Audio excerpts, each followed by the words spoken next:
क्या सिचुएशन है खासकर एलपीजी का जहाँ तक ताल्लुक है? देखिए, ऐसा है कि जो हमारी स्टॉक पोजीशन है एसेंशियल सर्विसेज सप्लाईज़ की, खास करके HS, high speed diesel, motor spirit और एलपीजी, उन तीनों पे काफ़ी क्लोज नज़र हमारे department of food and civil supplies की रहती है और हमारे भी कंट्रोल रूम से डेली मॉनिटरिंग उसकी होती है।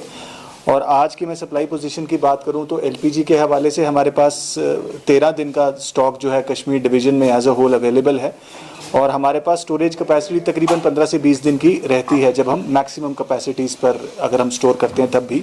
तो मैं कहूँगा काफ़ी कंफर्टेबल पोजीशन इस वक्त एलपीजी की है और हमारे जो कमिश्नर सेक्रेटरी हैं फूड एंड सिविल सप्लाईज़ के और पूरा डिपार्टमेंट इसको रेगुलरली मॉनिटर करता है।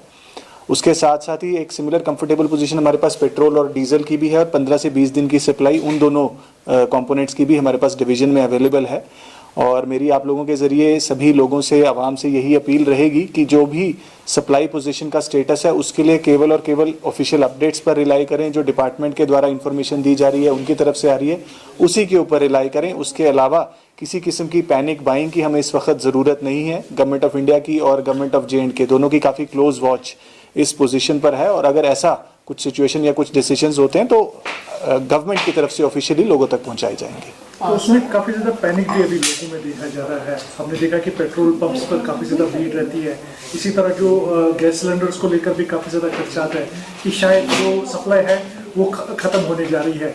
तो उसके हवाले से ये लोगों में जो खर्चा है वो कैसे दूर करेंगे? देखिए, इसीलिए मैं समझता हूँ कि लोगों तक ये जानकारी पहुँचाना ज़रूरी है। जो मैं आपको बता रहा हूँ कि जो हमारा आज का स्टेटिस्टिक्स है कश्मीर डिवीज़न का, उसके अंदर पेट्रोल और डीजल का मोर देन 15 डेज़, 15 दिन से ज़्यादा का स्टॉक अवेलेबल है और ये हमारी बेस्ट पोजीशन रहती है क्योंकि आज के टाइम पे नेशनल हाईवेज़ के अंदर कोई डिस्ट्रप्शन नहीं है, मूवमेंट में कोई डिस्ट्रप्शन नहीं है। इनफैक्ट लास्ट ईयर अगर हम देखेंगे तो सितंबर के टाइम पे हमारी पोजीशन ज़्यादा प्रिकेरियस थी जहां पर स्टॉक काफ़ी लिमिटेड डेज़ का था। लेकिन एज ऑफ नाउ मैं बता रहा हूं जो आपको कि ये डेटा जो फूड एंड सिविल सप्लाईज़ का है, इट सेज कि 15 डेज से ज़्यादा का स्टॉक हमारे पास डीजल एंड पेट्रोल का अवेलेबल है और एलपीजी क्लोज टू 13 डेज़ का स्टॉक आज की डेट में अवेलेबल है। तो इसके लिए किसी पैनिक बाइंग की ज़रूरत नहीं है। गवर्नमेंट ऑफ इंडिया की तरफ से एक रिस्ट्रिक्शन कमर्शियल एलपीजी के लिए आया है बट वो that is not applicable to any domestic consumer. तो लोगों को किसी तरीके की परेशानी के लिए कोई सोचने की इस वक्त ज़रूरत नहीं है। इनफैक्ट कमर्शियल रिस्ट्रिक्शन भी ना हॉस्पिटल्स पे अप्लाई होता है ना एजुकेशनल इंस्टीट्यूशंस पे अप्लाई होता है। तो इस तरीके से कश्मीर में किसी भी तरीके का एलपीजी का क्राइसिस एज ऑफ नाउ नहीं है और गवर्नमेंट की इसके ऊपर काफ़ी क्लोज वॉच है। और अगर इस तरीके की कहीं कोई ऐसी होर्डिंग की या कुछ ऐसी न्यूज़ हमारे पास आती है, कुछ वायलेशंस नोटिस में आती हैं, तो deputy commissioners will take appropriate remedial measures ताकि इस तरीके की कोई भी इनकन्वीनियंस पब्लिक को इस एलपीजी या किसी भी एसेंशियल सर्विस के लिहाज से ना हो। सर, एक चीज़ हम देखते हैं जब भी इस तरीके की कोई क्राइसिस सामने आती है या सिचुएशन बनती है तो एक ब्लैक मार्केटिंग की परचेजिंग सामने आती है।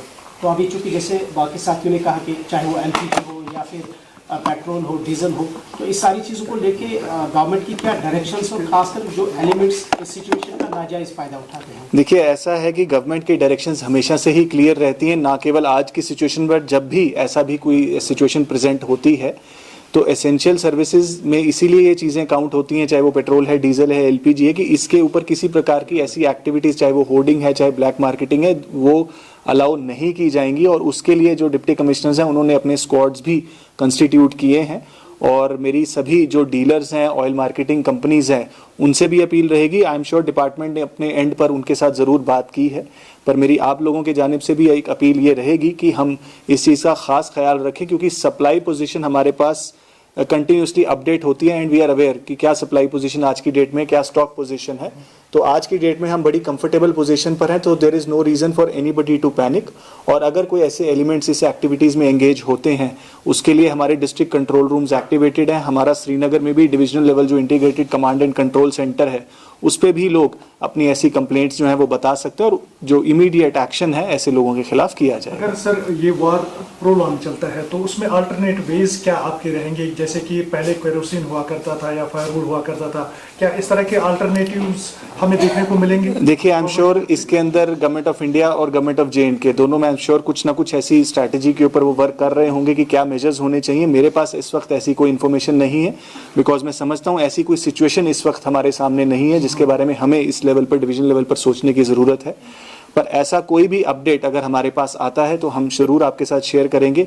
फिलहाल जो मेरी अपील है आप लोगों से वो यही है कि सही न्यूज़ हम लोगों तक ज़रूर पहुंचाएं और कोई भी ऐसी गलत information, fake news, panic news, इस तरीके की चीज़ों से हमें सख्त कार्रवाई करने की ज़रूरत है। एज एन एडमिनिस्ट्रेटिव जो मेजर्स हैं हमारी तरफ से वो ज़रूर लिए जाएंगे, चाहे वो डीसी साहिबान लें या हमारी तरफ से हों, लेकिन आपके ज़रिए भी मेरी ये अपील रहेगी कि हम सही इन्फॉर्मेशन लोगों तक पहुंचाएं और कोई भी अपडेट स्टॉक पोजीशन को लेकर होगा तो I am sure department of food and civil supplies और हमारे ऑफिस से आपको रेगुलर अपडेट्स मिलेंगे। Sir, apart from fuel products या फ्यूल अवेलेबिलिटी, जो हमारी एसेंशियल कमोडिटीज़ है, क्या उसका भी इस पे असर पड़ रहा है या वो एज नॉर्मल हमारे? देखिए, एज ऑफ नाउ आप बेहतर जानते हैं मार्केट में सप्लाई पोजीशन किसी भी कमोडिटी की कोई खास दिक्कत नहीं है और ख़ास करके हमारा फेस्टिव सीज़न चल रहा है, रमज़ान का पाक महीना चल रहा है, फिर ईद मुबारक अभी उसका मौका बड़ी जल्दी आने वाला है। उसके लिहाज से भी हमारी प्रिपरेशंस हैं, डिस्ट्रिक्ट लेवल कमिटीज़ भी अपनी मीटिंग्स कर रही हैं ताकि इस मौके पर किसी भी सिटीज़न को कोई भी इनकन्वीनियंस इस फेस्टिव सीज़न में ना हो